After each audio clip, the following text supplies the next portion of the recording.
Friends, welcome to my tech class. Friends, आज हम पढ़ेंगे हमारा पर्यावरण और हमारा पर्यावरण का हम 9वां टॉपिक पढ़ रहे हैं, जिसमें पढ़े पर्यावरण प्रदूषण। पर्यावरण प्रदूषण जो टॉपिक था वो काफी लंबा था, जिसे हमने 2 पार्ट में पढ़ने के लिए कहा था। एक पार्ट कंप्लीट हो चुका था जिसमें हमने जल प्रदूषण और वायु प्रदूषण के बारे में पढ़ा था, और इसके आगे हमारा जो दूसरा पार्ट अब बनेगा वो पढ़नेगा ध्वनि प्रदूषण से। तो आइए हम अब आगे पढ़ते हैं।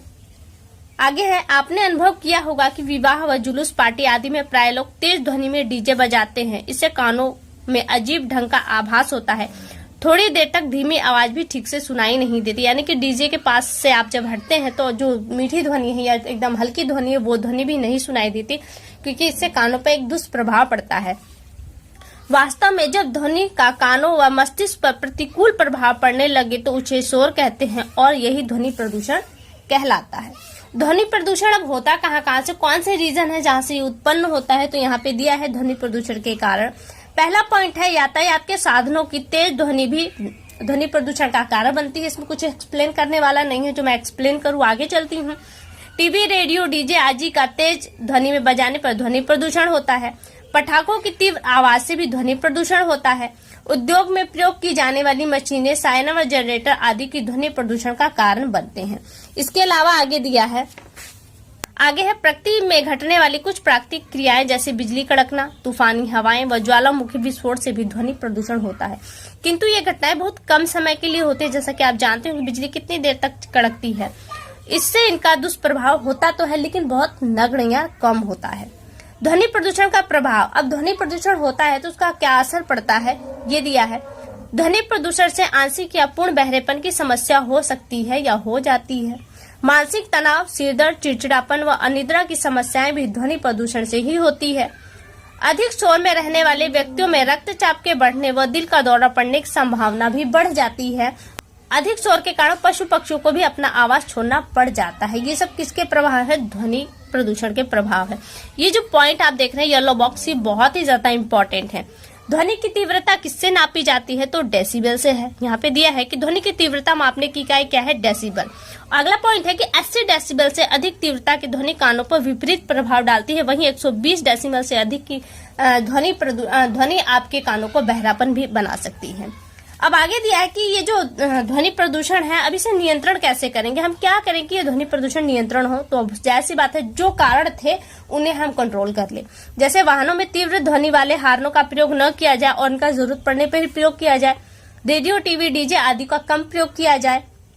ऐसे उपकरणों का प्रयोग करें जिनसे ध्वनि प्रदूषण कम हो। उद्योगों को शहर से दूर स्थापित करके इसकी पुरानी मशीनों का समय समय पर उनका बदल दिया जाए, ताकि उनसे ध्वनि प्रदूषण जो निकलता है वो कम निकले। यहाँ से ये कंप्लीट हुआ। ये जो बॉक्स आप देख रहे हैं ना, ये भी इम्पोर्टेंट, और यहाँ से भी आपका प्रश्न आया है। यानी कि ये जो येलो बॉक्स है ये भी इम्पोर्टेंट है, और यहाँ जो ग्रीन बॉक्स आप देख रहे हैं ये भी इम्पोर्टेंट। यहाँ से भी प्रश्न आया था कि ग्रीन मफलर किससे संबंधित है, तो ग्रीन मफलर आपका ध्वनि प्रदूषण से संबंधित है। क्या है, एक बार देख लेते हैं। ध्वनि प्रदूषण के नियंत्रण में वृक्ष भी उपयोगी सिद्ध होते हैं। वृक्ष उच्च ध्वनि तरंगों का अवशोषण करने के साथ ही उन्हें वायुमंडल में विक्षेपित करने में सहायक होते हैं। सड़कों के किनारे लगे वृक्ष वाहनों की आवाजों को रोकते हैं, जिससे बस्तियों तक शोर कम पहुंचता है। इसलिए सड़कों के किनारे लगे वृक्ष को ग्रीन मफलर कहा जाता है। प्रश्न यही था, आया भी था, और फिर से मैं प्रश्न दोहराती हूँ कि ग्रीन मफलर किससे संबंधित है, तो ग्रीन मफलर आपका ध्वनि प्रदूषण से संबंधित है। अब यहाँ से आपका ध्वनि प्रदूषण समाप्त हो जाता है और आ जाता है मृदा प्रदूषण। मृदा प्रदूषण क्या है, इसकी डेफिनेशन को देख लेते हैं। दिया है यहाँ पे, मृदा समस्त जीव जंतु और पेड़ पौधों को भोजन एवं आश्रय प्रदान करती है। कुछ प्राकृतिक व मानव जनित कारणों से जब मृदा की गुणवत्ता का ह्रास होता है या कम हो जाता है तो इसे मृदा प्रदूषण कहते हैं। यानी कि अनुपजाऊ जो भूमि हो जाती है वो प्रदूषण के कारण होते, इसे ही मृदा प्रदूषण कहा जाता है। मृदा प्रदूषण के कारण कौन से हैं? कृषि द्वारा, हम कृषि क्षेत्र में काफी ज्यादा खादों का, रासायनिक खादों का और कीटनाशक का प्रयोग करते हैं, जिससे मृदा दूषित होती है, प्रदूषित होती है। घरेलू और औद्योगिक अपशिष्ट, घरों से जो अपशिष्ट निकलता है वो कचरा, प्लस औद्योगिक क्षेत्र से निकलने वाला कचरा हम जहाँ फेंकते हैं वो एरिया भी प्रदूषित हो जाता है। वो मिट्टी क्या हो कहलाती है आपकी? प्रदूषित हो जाती है।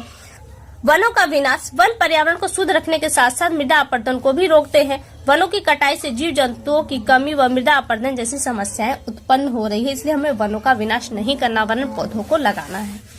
आगे जो पॉइंट दिया है वो है प्राकृतिक कारण ज्वालामुखी, भूस्खलन, समुद्री तूफान व अम्ल वर्षा द्वारा भी मिट्टी प्रदूषित होती है। आगे है मृदा प्रदूषण के प्रभाव। तो ये तो आपने कारण देखे, अब यहाँ पे इसका प्रभाव देखिए कहाँ दिखाई दे रहा है। मिट्टी में रहने वाले जीव जंतु, जो छोटे छोटे जीव जंतु हैं, वो समाप्त हो रहे हैं। आपने केचुआ देखा होगा, बरसात में अक्सर दिखाई देता है, लेकिन पहले वो दिखाई देता था, लेकिन अब बहुत कम दिखाई देता है, क्योंकि जब हम लोग बचपन में चलते थे तो पैर रखने के लिए हमको बहुत देखना पड़ता था, लेकिन अब ऐसा नहीं है, क्योंकि अब केचुए जो है बहुत कम दिखाई देते हैं। ये रासायनिक खादों की वजह से और कीटनाशकों की वजह से ऐसा हो रहा है। आगे दिया है मिट्टी का उपजाऊपन कम हो जाता है, पेड़ पौधे एवं फसलों की वृद्धि पर दुष्प्रभाव पड़ता है, प्रदूषित मृदा पर पैदा होने वाली फसलों के सेवन से मानव स्वास्थ्य पर बुरा प्रभाव पड़ता है। यानी कि पेड़ पशु पक्षी तो मर रहे हैं, हमारे जीवन पे भी इसका काफी बुरा प्रभाव पड़ रहा है। आगे दिया है मृदा प्रदूषण को नियंत्रित कैसे करें। फसलों पर कम से कम रासायनिक खादों व कीटनाशक का प्रयोग किया जाए, जैविक खाद को बढ़ावा दिया जाए, गांव तथा नगरों से निकलने वाले मल एवं गंदगी का उचित निस्तारण किया जाए, वनों के विनाश पर रोक लगाना और अधिक से अधिक पौधरोपण करना चाहिए। किस चीज के लिए? मृदा प्रदूषण नियंत्रण के लिए। आगे कुछ दिया है आधुनिक समाज की जीवन शैली। पिछले कुछ सालों में हमारी जीवन शैली में अनेक बदलाव आए हैं। रोटी, कपड़ा व मकान हमारी मूलभूत आवश्यकता है।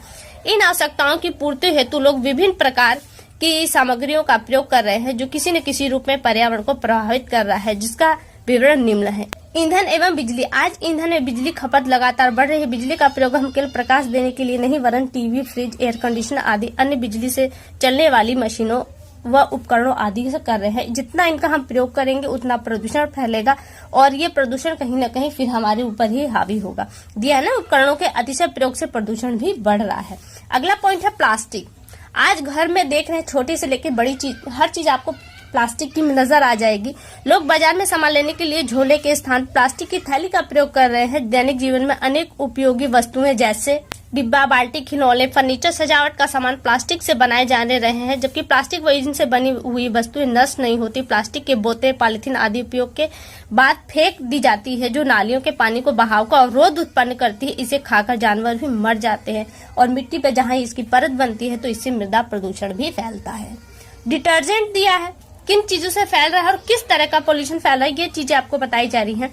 आजकल विभिन्न प्रकार के डिटर्जेंट, साबुन, सर्फ आदि व घोल आदि का प्रयोग किया जाता है। डिटर्जेंट जल के साथ मिलकर तालाबों, नदियों व समुद्र में पहुंचकर जल को प्रदूषित करता है। इस प्रदूषित जल का दुष्प्रभाव जलीय पौधे एवं जंतुओं पर पड़ता है। पेंट में लेड, सल्फर, नाइट्रोजन आदि का प्रयोग किया जाता है। लेड एक जहरीली धातु है जो आप घरों में पेंट वगैरह करते हैं, अतः इस प्रकार के पेंट का उपयोग करने के से स्वास्थ्य पर दुष्प्रभाव पड़ता है। ये पेंट जल एवं मिट्टी में मिलकर उसे भी प्रदूषित कर देते हैं।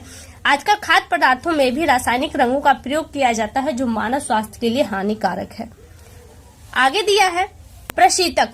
प्रशीतक में ठंडे करने वाली जो चीजें हैं, जैसे फ्रिज है, एयर कंडीशनर है, रेफ्रिजरेटर वगैरह आपके हैं, तो उपकरणों में रासायनिक पदार्थ क्लोरोफ्लोरोकार्बन का उपयोग यानी कि CFC गैस का प्रयोग किया जाता है ठंडा करने के रूप में। यह गैस ओजोन परत को नुकसान पहुंचाती है। इसे सूर्य से आने वाली जो पराबैंगनी किरणें हैं, ओजोन परत क्षीण हो जाने से वो रोक नहीं पाती और ये पराबैंगनी किरणों को धरती पर आने देता है। मानव व अन्य जीवधारियों पर इसका एक हानिकारक प्रभाव को देखने को मिलता है। तो यहाँ से वो चीजें दी गई हैं और आगे आप बच्चों के लिए देख रहे हैं, ये कॉलम है, बॉक्स तो है बट ये एक ऐसा बॉक्स है जहाँ से बच्चों के लिए, केवल हमारे लिए नहीं है। आगे हम चल पड़ते हैं तो आगे हम देखेंगे अभ्यास आ जाता है। यहाँ पे टॉपिक खत्म हो गया है, क्वेश्चन आंसर इसे हम छोड़ देंगे। खाली स्थान है तो इसे हम देख लेते हैं। यहाँ पे आपको दिए हुए हैं, इनको देख के भरना है। प्रदूषित जल पीने से रोग होता है तो कौन सा होता है? पीलिया रोग होता है। और पीलिया किससे होता है? विषाणु से होता है। दमा, खसरा आदि बीमारियां प्रदूषण का परिणाम है। किसका परिणाम है? ये वायु प्रदूषण का परिणाम है। ध्वनि प्रदूषण को भी कम करते हैं। कौन कम करते हैं? तो पेड़ पौधे आपके ध्वनि प्रदूषण को कम करते हैं। ठोस अपशिष्ट पदार्थों को से फेंकना चाहिए, तो कहाँ फेंकना चाहिए? कूड़ेदान में फेंकना चाहिए, कूड़ेदान में। अब आगे सही गलत है, इसे भी देख लेते हैं। जल प्रदूषण से पागलपन रोग होता है? नहीं। वाहनों के धुएं से जल प्रदूषित होता है? नहीं। वाहनों के धुएं से जल प्रदूषित नहीं होता, बल्कि जल प्रदूषण का कारण प्रदूषण है आपका। मानव व अन्य जीवधारियों के भोजन तथा आवास पर मृदा प्रदूषण का दुष्प्रभाव पड़ता है, तो ये पॉइंट सही है। घरों से निकलने वाले गंदे जल का उचित निस्तारण करना चाहिए, ये पॉइंट भी आपका सही है। आगे आपका मिलान है, इसे भी हम कर लेते हैं, फिर ये टॉपिक खत्म हो जाएगा। कीटनाशक का प्रयोग कहाँ होता है, इससे क्या प्रदूषित हो, यहाँ पे सारे प्रदूषित होने वाली चीजें दी गई है। तो कीटनाशक से आपका मृदा प्रदूषित होता है। दमा किस प्रदूषण के कारण होता है, तो वायु प्रदूषण के कारण होता है। वहीं हैजा आपका किस प्रदूषण के कारण होता है, तो जल प्रदूषण के कारण होता है। वही चिड़चिड़ापन किस कारण से होता है, तो वो ध्वनि प्रदूषण के कारण होता है। तो फ्रेंड्स यहाँ से देखिए आपका ये टॉपिक कंप्लीट हुआ। अगले टॉपिक में आपसे फिर मुलाकात होगी, तब तक के लिए नमस्कार।